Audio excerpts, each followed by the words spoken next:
What's up everybody, Super Dorks fan here for another car review. This is of course the 2016 Chevrolet Malibu. Huge thanks to Chevrolet for providing me with this very nice Malibu to review for you guys today. So, for the brand new 2016 Malibu here, well, it's totally restyled, of course, and so as you can see, they made some big changes to it here. It's larger. Speaking of big, you know, I'd say it almost looks as big as an Impala now. It also has a lot of styling cues from the Impala.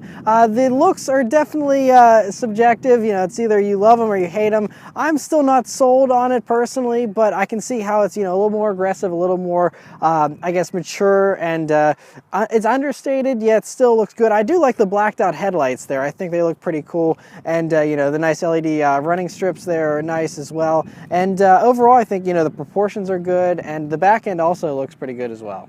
Right, for the interior of the 2016 Malibu, well, it's nicely improved over the previous generation and pretty nice. Anyway, first things first, sitting down in these seats, they're nicely leather wrapped here. This is the LT trim, but it does have the leather package, which is how you get these leather seats here, and they feel pretty good. You know, they're very comfortable, soft seats that are pretty supportive. They're obviously on the wider side to accommodate all body types. They're not sporty in any fashion, but you know, they have some nice bolstering. You know, just like I said, just pretty wide, but they do feel pretty good.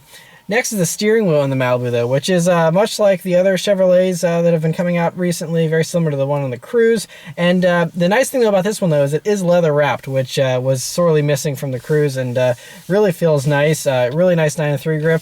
10-2 notches are good as well. You have a few simple buttons here. This one does have some of the other buttons for configuring some of the safety options with lane keep assist and things like that. But overall, it's not cluttered, and you have the little buttons on the back here to adjust the volume and things like that.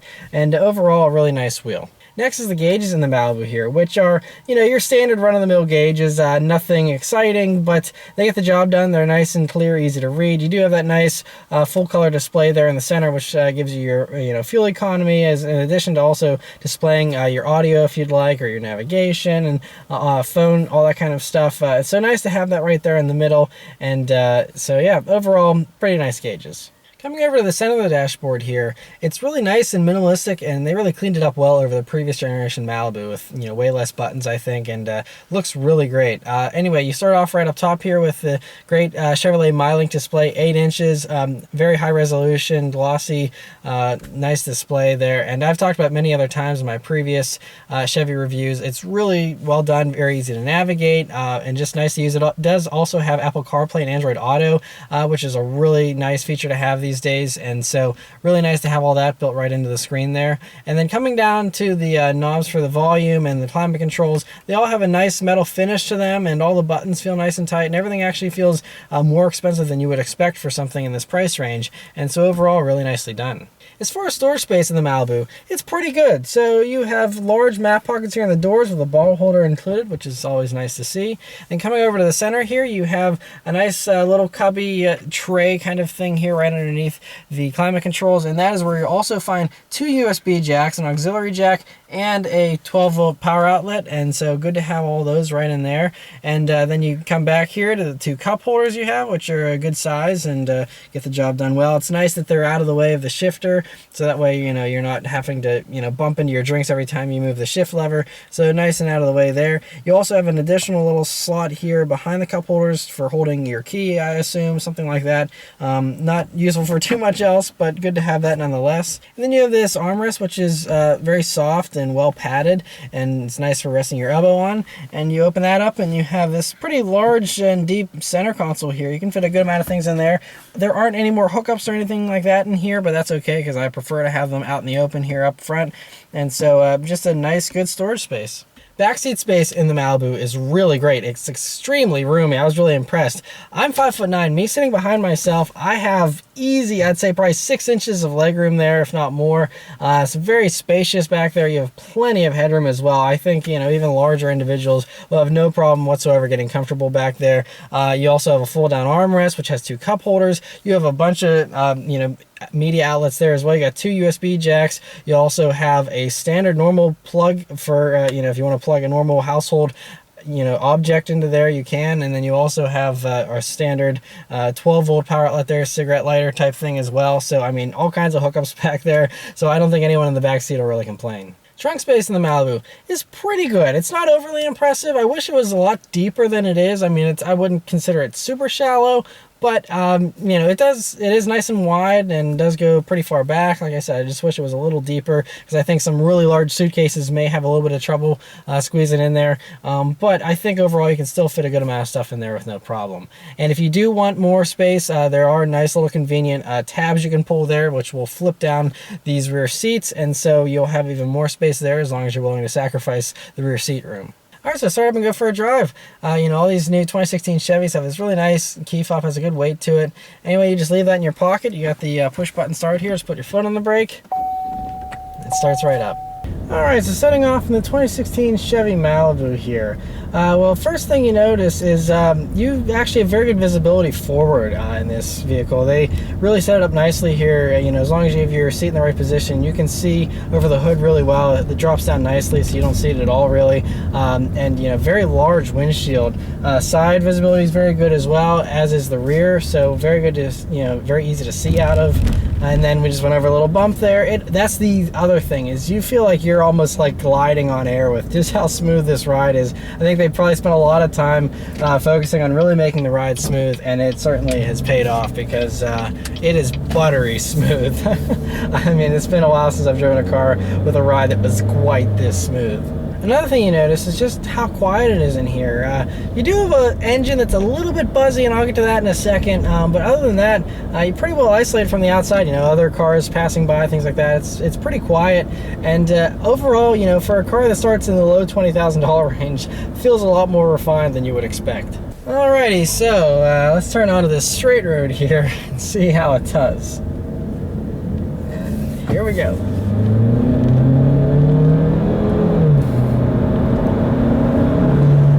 So it does okay, you know. So this is a 1.5 liter turbocharged engine pulling this massive vehicle, but it doesn't weigh too much. It's right around 3,100 pounds. They actually went on a good weight loss with this new version here. So not a ton of weight to haul around, but still a tiny little engine. And so because of that, the 0 to 60 time is 8.5 seconds. And this engine only puts out 160 horsepower and 184 pound-feet of torque, which, I mean, for a 1.5 liter turbo is pretty good. But I think those that want a faster Malibu should certainly upgrade to the 2.0T that's available. I think that'll give you a lot more grunt. But honestly, for, you know, normal daily driving, I've already been driving this car here for a couple of days, and it's enough power for, you know, your normal daily driving routine in traffic and whatnot. It's totally fine. You know, merging onto the highway, you may want for a little bit of power from time to time, but I think in most ordinary driving conditions, you'll be just fine with this engine. All right, so on a back road here, let's see how it does. One thing I gotta say is this engine doesn't hesitate to you know, give it the revs it needs. It's a very free revving you know, engine that likes to be in the higher RPM band, and this 6-speed automatic is set up really nicely to maximize this little engine as best as it can. If you do get the 2.0T, then you get the 8-speed automatic, but this one makes do with the 6-speed, but you can get a little bit of wheel spin there off the line. Does a pretty good job. And so yeah, as far as the handling goes here, well, I gotta say the steering feel is actually pretty good. It's a little more communicative than the previous generation Malibu that I drove many years ago. And this, it feels pretty good. You know, it's a good weight, I gotta say. It's not overly amazing, but there's nothing to really complain about either, which is nice. As far as handling goes, again, it's the same kind of thing. It does a pretty good job for, you know, you know, a basic family sedan that's not set up for sporty intentions at all. And, you know, it takes corners pretty well. It actually is pretty flat here. Like I said, I think a lot of that has to do with the weight loss, you know, with GM giving all their cars weight loss. I mean, the Cruze, the Camaro, and the Malibu here, all are lighter than their predecessors by a good amount. And that always just improves everything. Anytime you can get rid of weight from a car, it always makes it better. It makes the handling better, makes the fuel economy better, makes the performance in the straight lines better as well. And so really a great recipe that Chevy's done here with this. And you know, I think it handles well enough. Again, this car isn't going to light your hair on fire and ignite the passion within you or anything like that. It's just a, you know, run-of-the-mill family sedan, but they did a very good job with the run-of-the-mill family sedan. And if you're looking for something that will light your hair on fire and really get you excited, Chevy makes the spectacular SS sedan that is, you know, just about as roomy as this is, you know, very similar dimensions, but has the awesome fire-breathing V8 and has rear-wheel drive and handles like a dream. And you can go watch my review if you want to see a sporty four-door Chevy that's absolutely mind-blowing. That is the one to go for. But if you want to, you know, save yourself a good $5,000 to $10,000 and you just need, you know, a good, nice car to get you from point A to point B in style and comfort, I think this is a pretty good choice.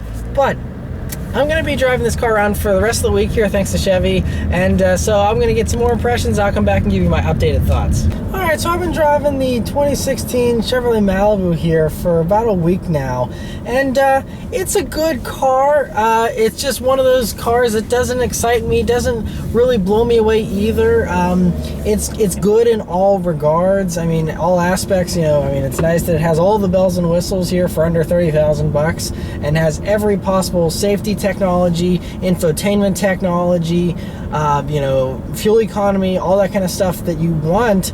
It has all that stuff. So, you know, for the average mid-size car buyer that has a checklist of all these doodads that they want in their car, this has all that stuff. And so Chevy's done a very good job of including everything that people want and expect from, you know, a car these days, and then some. You know, this thing has, you know, a lot of other technology that other car makers don't offer unless you spend a lot more money than this. So it's really a good value proposition and a good bargain as well.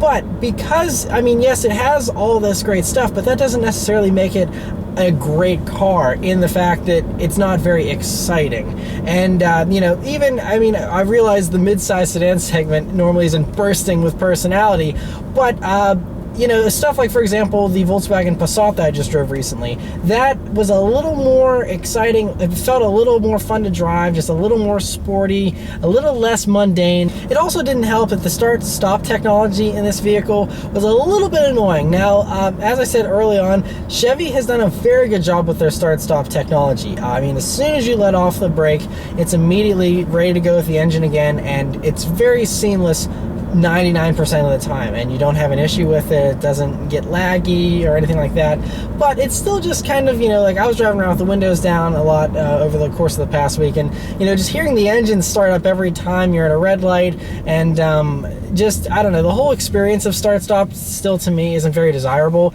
and a lot of cars let you turn that off. I haven't found a way to turn it off in this vehicle. It's on no matter what, which, you know, I wish you could at least disable it. You know, if you don't want the better city fuel economy or whatever, you know, it'd be nice to have the right to just turn it off and not have to worry about it. One other thing that I did really appreciate during my week of driving is that all the doors have the buttons to unlock and lock the doors with the key in your pocket, which is really nice. A lot of other sedans and other four-door vehicles, they have that, you know, functionality for the driver's door, and some even for the passenger door as well, but not for all four doors most of the time. And this has it for all four doors, which is nice because, you know, it's really convenient if you're, you know, transporting a lot of people or kids, you have your hands full, all that kind of stuff. You know, it's really nice to just be able to grab the door handle and unlock it regardless of what door it is that you're using, which is, you know, a nice and well thought out feature, and I'm glad they didn't cut a corner there to save a few bucks and they kept it in. It's really nice to have it on all four doors. So the last two things I always like talking about are fuel economy and price. As far as fuel economy goes, now this car is rated at 27 in the city and 37, excuse me, on the highway. In my driving here, now it's been mostly city driving, but my fuel economy over about 120 miles of driving here has been 26 miles per gallon exactly. So it's even less than the city rating for this vehicle, and you know, and that's with start-stop, you know, going and doing its thing and all that kind of stuff. So you know, I don't know, maybe it's just the roads around here are not favorable for this vehicle or what. But yeah, so I mean, still 26 miles per gallon in a family sedan is, you know, pretty good. That's right in line with a lot of the other competition and stuff that I've seen whenever I've been driving those around in similar conditions. So I don't really, you know, mind the fuel economy. I think, you know, this is a pretty large vehicle, and you know, for this little engine to be working its butt off to, you know, propel this thing, I think it's doing a really good job. It has good get up and go, but you still have a ton of space, a ton of room, and it's really impressive that you still get that good of fuel economy in something of this size. The last thing is the price. Now this one, as it's equipped, you know, with the leather package and all the safety technology and, you know, the big screen and all the nice stuff that this has, is still under 30,000 bucks at 29 and change. So at that price, it's you know, very compelling case, and pretty competitive with all the other stuff out there in this segment. And I think, you know, it's actually larger than some of the other stuff in the segment. So if space is something you're really looking for, I think, you know, this is a really nice, spacious, comfortable cruiser. That's exactly what this is. You know, it's not exciting to drive, but that's okay, because most mid-size sedan buyers aren't looking for something to carve up a back road in or have, you know, straight line performance even. They just want something that comfortably gets them from point A to point B, and this, I think, will do that very, very well. So anyway, a huge thanks once again to Chevy for providing me with this press car to review for you guys this week, and thank you guys very much for watching. Let me know your thoughts on the new Malibu, and I'll see you next time. Take care.